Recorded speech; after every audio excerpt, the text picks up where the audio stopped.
Hello there. Well, that sets out the real murderous intent of Hamas quite clearly, doesn't it?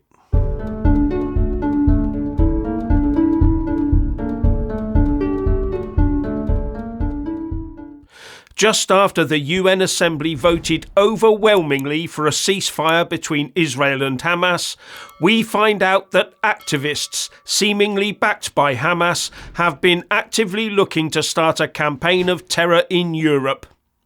But thankfully, this particular plot has been foiled. However, one of the countries involved, Denmark, where 2 of the 3 suspects arrested are to remain in custody over the Christmas period, was one of the countries that, get this, voted for a ceasefire. Denmark voted in the UN Assembly as part of the bloc of 153 countries out of the 193 member states to call for a ceasefire.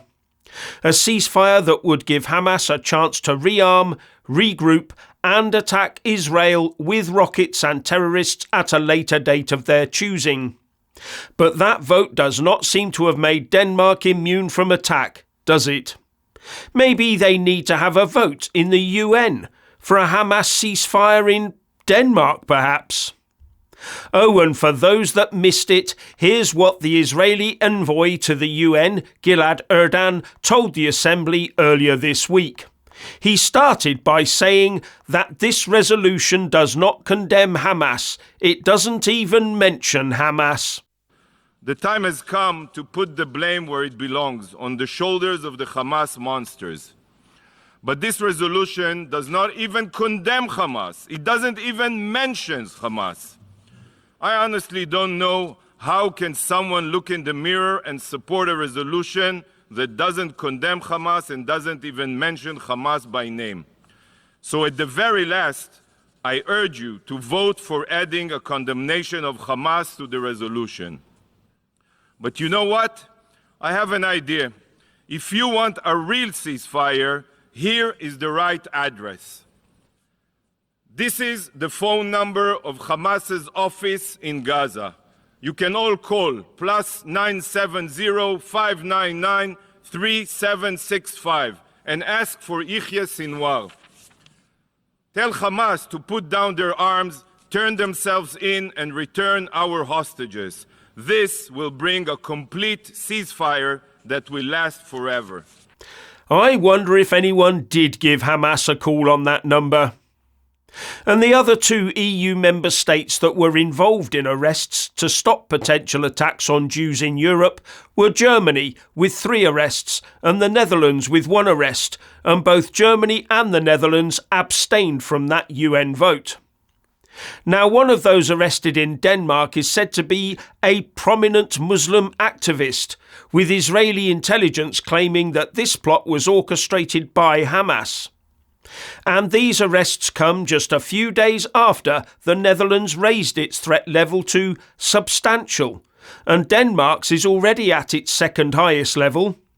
And earlier this month, the EU Home Affairs Commissioner Ylva Johansson said that with the war between Israel and Hamas and the polarisation it causes in our society, with the upcoming holiday season, there is a huge risk of terrorist attacks in the European Union. That would mean that the threat is as equally high in the UK, one assumes. And this might explain all the sudden health and safety worries this year that are shutting down our Christmas markets. Because it wouldn't do to put the blame on some within a certain demographic. Far easier to lay the blame on the potential attendees as being the problem because they cram unsafely into too small an area, like they always have done. Although few never seem to have concerns about other gatherings and carnivals, which are reported to pass off as mostly peaceful, do we? But there is already a lot of anti-Semitic activity in the UK, with Hanukkah menorah candelabra being targeted. Islington's menorah erected to celebrate Hanukkah has been severely damaged in what the council labelled a hate crime on Thursday, reports The Standard, going on to say, reported to be the second biggest public menorah lighting in the UK, the candelabra was lit in Islington Green to mark Hanukkah on December the 10th. And another in Kensal Rise in northwest London was also vandalised, says the BBC. Now, it seems that at least one of the 7 suspects in the European arrests, of which at least 4 are suspected to have links with Hamas, has been secretly searching for a lost Hamas weapons cache. According to reports, Hamas had installed an underground arsenal in Europe, and the idea was that these weapons were to be transported to Berlin in preparation for potential terrorist attacks on Jewish institutions in Europe, say German prosecutors. So one assumes this anti-terrorist operation has been ongoing for quite a while.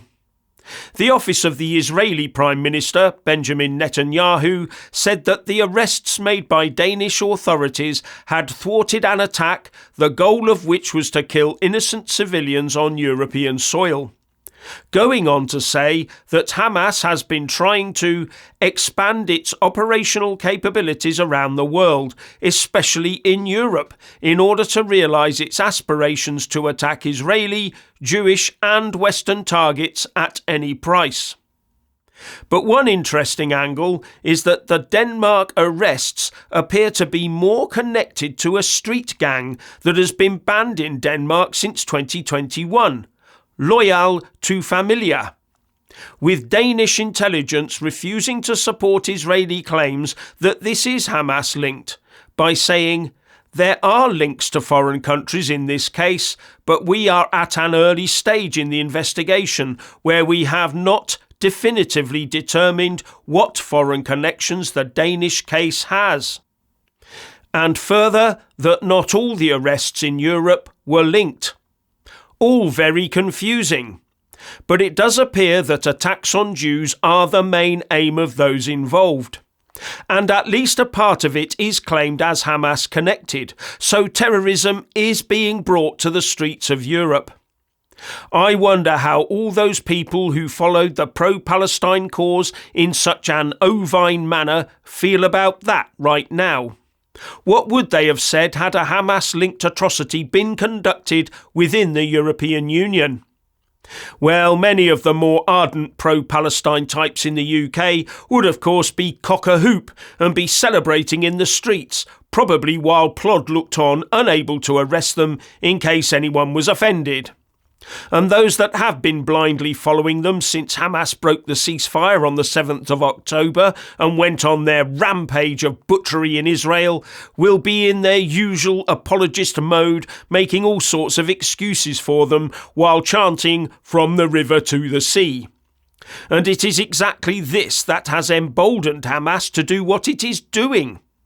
Due to the support of the naive and unquestioning, Hamas is able to slaughter innocent people and then openly hide behind innocent victims while claiming they are the good guys.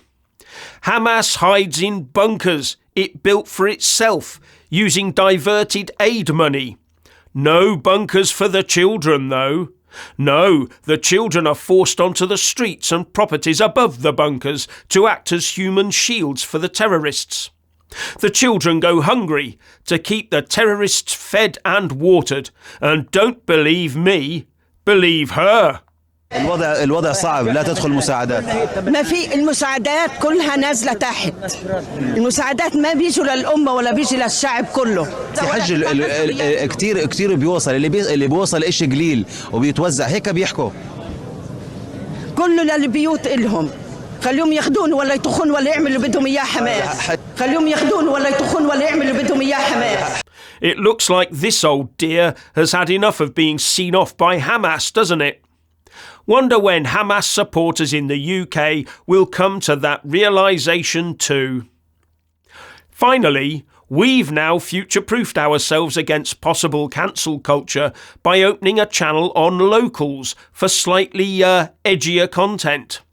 Please do pop across and become a member of our new channel and consider signing up as a supporter. Everything on Locals will be unique, new content. Link in the descriptions box below and the pinned comment.